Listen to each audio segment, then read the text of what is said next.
नमस्कार, आप देख रहे हैं वीयू न्यूज पावर्ड बाय विनय उजाला। आइए नजर डालते हैं 23 फरवरी 2026 की प्रमुख खबरों पर। नेपाल में यात्री बस के नदी में गिरने से 18 लोगों की मौत, कई घायल, विदेशी पर्यटक भी थे सवार। मेक्सिको में कुख्यात ड्रग सरगना एल मेंचो ढेर, जलिस्को न्यू जनरेशन कार्टेल को बड़ा झटका।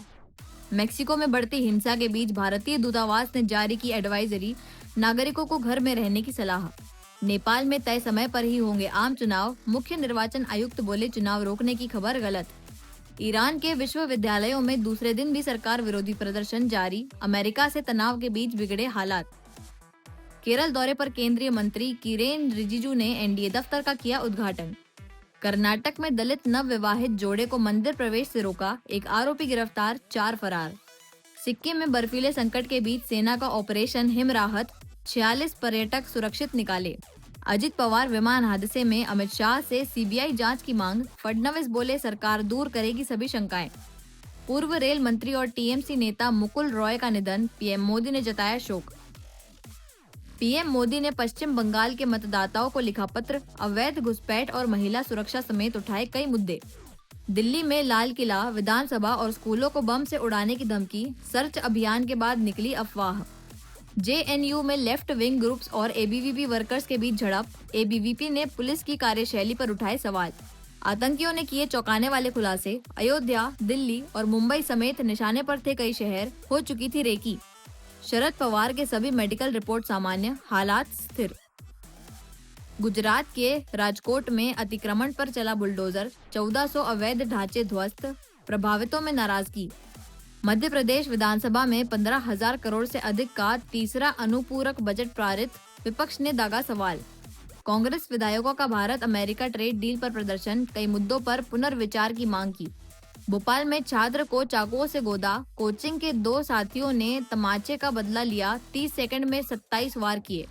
इंदौर में एलिवेटेड कॉरिडोर का काम शुरू, मशीनों से खुदाई कर किया मिट्टी परीक्षण। भोपाल में मुख्यमंत्री डॉक्टर मोहन यादव ने कहा कि किसानों के लिए सोयाबीन पर भावंतर और उड़द दाल पर 600 रुपए का प्रोत्साहन दिया जा रहा है। ओलावृष्टि पर त्वरित मुआवजे के निर्देश दिए गए हैं। उन्होंने कहा कि किसानों के हित में सरकार प्रतिबद्ध है। भोपाल में मुख्यमंत्री डॉक्टर मोहन यादव ने कहा कि देश और प्रदेश में किसानों के लिए लगातार काम हो रहा है। उन्होंने बताया कि सोयाबीन किसानों को भावांतर राशि दी जा रही है और किसानों को अन्नदाता के साथ ऊर्जादाता बनाने की दिशा में भी योजनाएं चल रही हैं।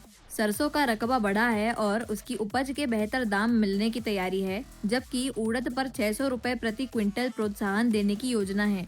ओलावृष्टि पर उन्होंने कलेक्टरों को जल्द मुआवजा देने के निर्देश दिए। राहुल गांधी के दौरे पर उन्होंने कहा कि किसानों के लिए जितना काम भारतीय जनता पार्टी सरकार ने किया, उतना किसी ने नहीं किया और कांग्रेस को माफी मांगनी चाहिए। किसान के लिए जितना मध्य प्रदेश सरकार ने किया, माननीय मोदी जी ने किया है, ये कांग्रेस और राहुल गांधी जी को सोचने का समय उनको निकालना चाहिए। 1956 में मध्य प्रदेश बना था और 1956 से लेकर 2002-03 तक पूरे प्रदेश में सिंचाई का रकबा केवल 7.5 लाख हेक्टेयर था, तो माफी मांगना चाहिए। आज हमारी सरकार लगभग 2002-03 के बाद हमें जब बनाया मुख्यमंत्री, तब हमारी सरकार 44 लाख हेक्टेयर में सिंचाई का रकबा था और उससे बढ़कर के जितना उनने 55 साल में किया, उससे 1.5 गुना ज्यादा 10 लाख हेक्टेयर तो हमारी सरकार ने अभी वर्तमान में कर दिया।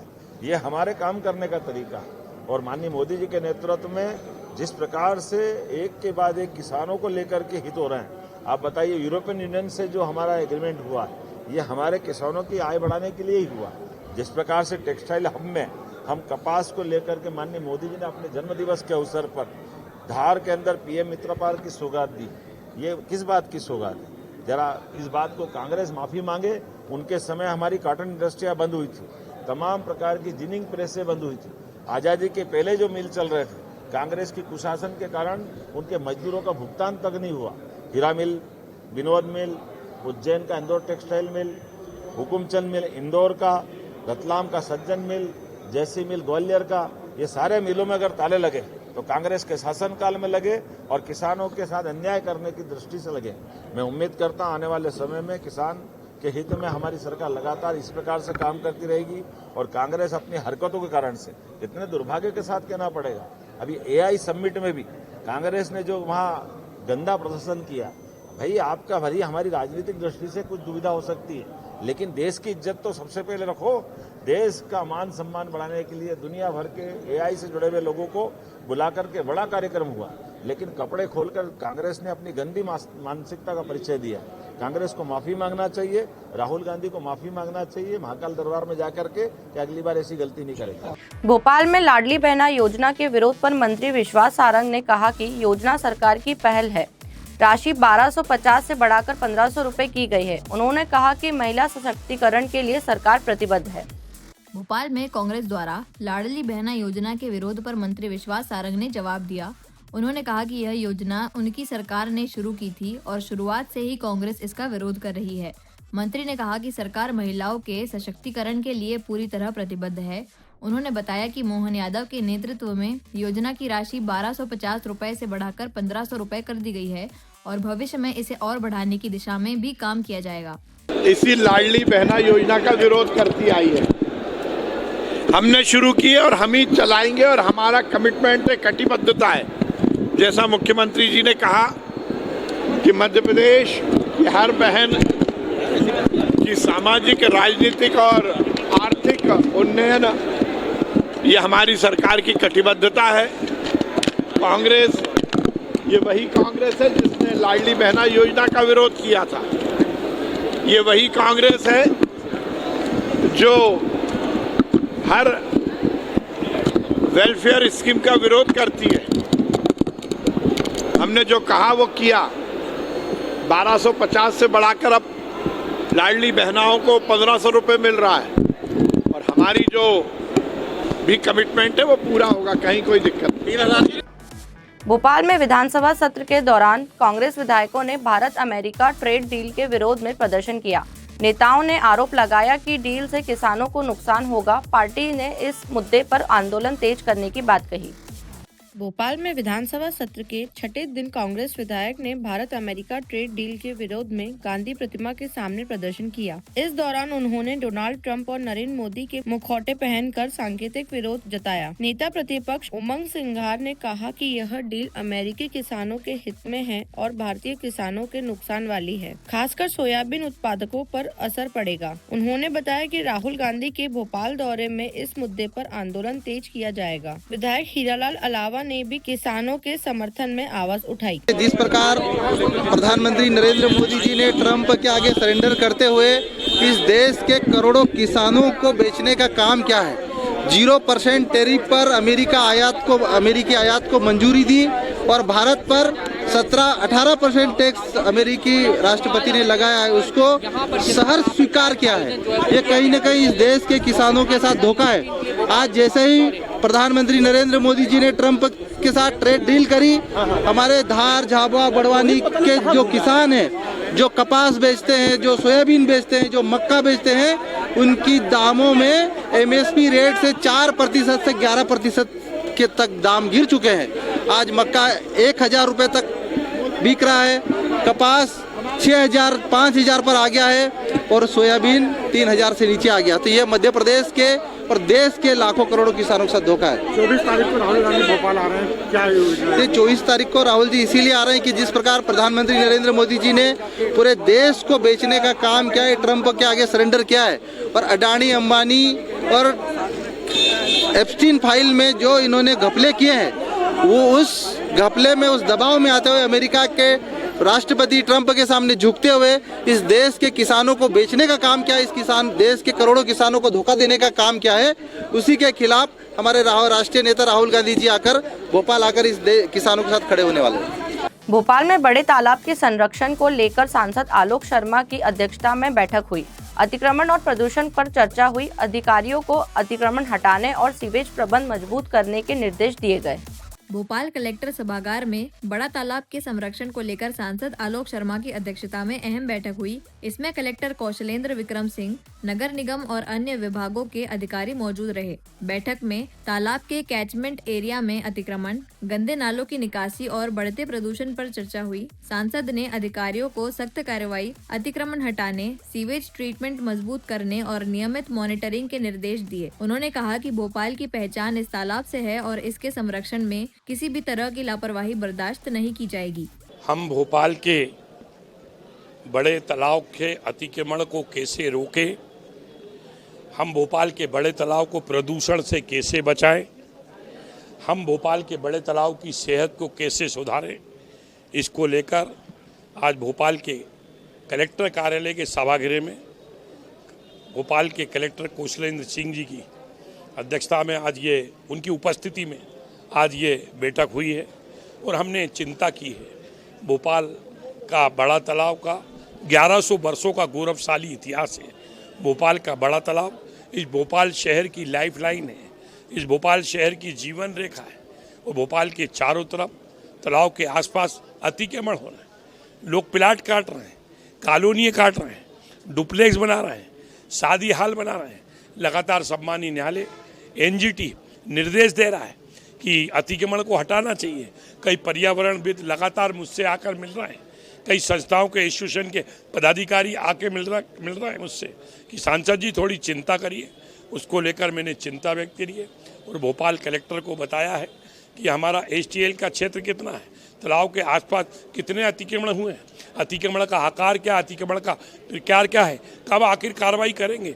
जब राजा भोज इस शहर के राजा थे 1100 वर्षों पूर्व, उन्होंने इस तालाब का निर्माण कराया था 1100 वर्षों पूर्व। आज हम 2026 में आ गए। जिस समय राजा भोज ने तालाब बनाया था उस समय बड़े तालाब कितने वर्ग किलोमीटर में था, आज घटकर कितना रह गया है। आज नगर निगम भोपाल जो गंदा पानी आ रहा है नाले नालियों का, उसमें कितने एसटीपी लगाएं। आने समय के अंदर हमें और भोपाल के बड़े तालाब से प्रदूषण को बचाने के लिए कितने एसटीपी लगाने की आवश्यकता है। इस पर मुझे लगता है कि विचार करने की आवश्यकता है। सब अभी संस्थाएं, चेंबर ऑफ कॉमर्स के पदाधिकारी, हमारे क्रेडाई के पदाधिकारी, नर्सिंग होम एसोसिएशन के पदाधिकारी, बार एसोसिएशन के पदाधिकारी, सभी पदाधिकारियों ने अपने अपने सुझाव दिए हैं। भोपाल में उपनेता प्रतिपक्ष पद से इस्तीफे के बाद हेमंत कटारे ने कहा कि फैसला निजी कारणों से लिया गया। उन्होंने किसी दबाव या मतभेद से इनकार किया और कांग्रेस में बने रहने की बात कही। भोपाल में उपनेता प्रतिपक्ष पद से इस्तीफे के बाद हेमंत कटारे ने सफाई देते हुए कहा कि उनका फैसला किसी दबाव में नहीं बल्कि निजी कारणों से लिया गया है। उन्होंने बताया कि वे पारिवारिक कार्यक्रम और जनता को पर्याप्त समय न दे पाने के कारण पद छोड़ रहे हैं। कटारे ने उमंग सिंघार से किसी मतभेद से इनकार किया और कहा कि वे उनके बड़े भाई जैसे हैं। कांग्रेस छोड़कर भारतीय जनता पार्टी में जाने की अटकलों को भी उन्होंने खारिज किया और कहा कि वे हमेशा कांग्रेस के साथ रहेंगे। देखिए, हमारे संगठन मंत्री जी जिम्मेदार पद पे हैं, उसको लिख के भी दे चुके हैं। तो ये तो कहना गलत है कि पार्टी ने इस बात का कॉग्निजेंस नहीं लिया है। पार्टी ने भी इस बात को स्वीकार किया है कि और मैंने भी इस बात को माना है। मैंने जो भी अपनी बात कहनी थी वो कही है, पार्टी के अंदर उचित प्लेटफॉर्म पे कही है। आदरणीय हमारे जो नेशनल प्रेसिडेंट है मल्लिकार्जुन खड़गे जी को मैंने विस्तृत रूप से अपनी बात, अपने कारण बता दिए हैं और मैंने ये बात सही है। अगर यदि कोई इस बात की पुनः पुष्टि करना चाहता है, जी हाँ, मैंने अपनी स्वीकार हुआ या वापस ले लिया आपने? मैंने सुन लिया, पानी पी के उत्तर दे रहा हूँ भैया, सुन लिया। मैं आगे बढ़ के पीछे नहीं हटता हूँ। मैंने इस्तीफा वापस नहीं लिया है। पार्टी का क्या निर्णय होता है ये मेरे हाथ में नहीं। हमारे पार्टी के इतने वरिष्ठ नेता हैं, वो जो भी निर्णय लेंगे, आदरणीय हमारे नेशनल प्रेसिडेंट हैं, वो जो भी निर्णय लेंगे स्वीकार कर सकते हैं, अस्वीकार कर सकते हैं, जो भी वो करते हैं, क्योंकि वो पार्टी के सर्वोच्च पद पर विराजमान है। वो जो भी निर्णय लेंगे, देखिए पार्टी मेरे लिए सर्वप्रथम है, पार्टी माँ समान है। पहले भी मैंने इस बात को कहा, मेरे पिताजी ने भी इस पार्टी के लिए खून पसीना एक किया। मेरा नैतिक दायित्व है अपनी पार्टी के लिए हमेशा खड़े रहना और मैं हमेशा खड़े रहूँगा, इस बात में कोई दो राय नहीं है। और मैंने उचित प्लेटफॉर्म पे अपनी बात पहुँचा दी है। कारण क्या है आपके? सबसे बड़ा सवाल है, सभा का सत्र चल रहा है, सत्र चलते समय आपने इस्तीफा अचानक से हो गई। जी, दो सवाल आए। जी, क्या पूछा आपने? मैं आप दोनों का उत्तर एक ही में दे दूँगा। जी ठीक है, आपने कारण पूछा, उनने पूछा दबाव था क्या। मैं पहले एक चीज़ स्पष्ट कर देना चाहता हूँ, मैं दबाव में काम करता ही नहीं हूँ कभी भी। मतलब ऐसा मुझे नहीं लगता कि ऐसा कोई भी व्यक्ति, ऐसा कोई भी दल या ऐसा कोई भी डिपार्टमेंट या कोई भी कह लें जिसके मैं दबाव में आऊँ या भविष्य में भी आ सकता हूँ, तो दबाव का तो प्रश्न उत्पन्न होता नहीं है। रही बात कारण की, तो जितना मैं आपको संक्षिप्त में बता चुका हूँ कारण वही है। मुझे पता नहीं क्यों क्यों आप लोगों को ये यकीन करने में तकलीफ है या क्यों नहीं इस बात को आप हजम कर पा रहे कि भाई कोई कारण व्यक्तिगत पारिवारिक हो सकते हैं, कोई कारण है भाई, ऐसा थोड़ी है कि सब पद को मोह करके ही बैठे हो, पद के ही साथ मरेंगे भाई, हो सकता है मेरे पारिवारिक कारणों। भोपाल में नेता प्रतिपक्ष उमंग सिंगार ने स्मार्ट मीटर योजना पर सवाल उठाए। उन्होंने निजी कंपनियों को लाभ पहुंचाने का आरोप लगाया और जांच की मांग की। साथ ही आगामी रैली में किसानों की भागीदारी का दावा किया। भोपाल में नेता प्रतिपक्ष उमंग सिंगार ने स्मार्ट मीटर योजना पर सवाल उठाते हुए आरोप लगाया कि इससे अडानी ग्रुप को फायदा पहुंचाया जा रहा है और इसमें पाकिस्तान की कंपनियों को कंसल्टेंट बनाया गया है। उन्होंने कहा कि जब मध्य प्रदेश सरकार खुद को बिजली सरप्लस बताती है और दिल्ली मेट्रो को बिजली देती है तो आम उपभोक्ता को महंगी बिजली क्यों मिल रही है। सिंगार ने पीडब्ल्यूडी निरीक्षण सिस्टम की जांच की मांग भी की। साथ ही 24 फरवरी को राहुल गांधी और मल्लिकार्जुन खड़गे की रैली में बड़ी संख्या में किसानों और युवाओं के शामिल होने का दावा करते हुए कहा कि यह कार्यक्रम किसानों के हितों के मुद्दे पर आयोजित होगा। क्या इस सरकार का फायदा है कि अडानी ग्रुप का फायदा है? अडानी को लेके स्मार्ट मीटर की जो डील हुई है, जिस प्रकार से ईजा सेफ और पाकिस्तानी कंपनियों के उसमें कंसल्टेंट है, अब तो मध्य प्रदेश सरकार जो भारत के दुश्मन है उनकी भी मदद कर रही है आर्थिक रूप से, आप भी देख सकते हैं उन कंपनियों के माध्यम से। तो मैं समझता हूं कि ये सीधे सीधे कुछ व्यापारियों को फायदा पहुंचाने का सरकार का हथकंडा है। एक तरफ आप कहते हो कि हम दिल्ली को मेट्रो को बिजली दे रहे हैं, हमारे यहाँ बिजली एक्सेस हो रही है, तो प्रदेश के अंदर फिर बिजली कम दरों के अंदर आम उपभोक्ता को क्यों नहीं मिल रही? इस पे सरकार को स्पष्ट करना चाहिए, बिजली कंपनियों को अपने स्पष्टीकरण देना चाहिए। तो मैं समझता हूँ कि सरकार की सीधे सीधे बड़े उद्योगपतियों को लाभ पहुंचाने की बात है। आम जनता इससे परेशान है। बिजली कैसे बिल भरते हैं आम जनता, आप जानते हैं। तो मैं समझता हूँ कि सरकार को तत्काल बिजली की दरें कम करना चाहिए। ऐसे ही खास खबरों के लिए बने रहिए हमारे साथ वीयू न्यूज पर, पावर्ड बाय विनय उजाला।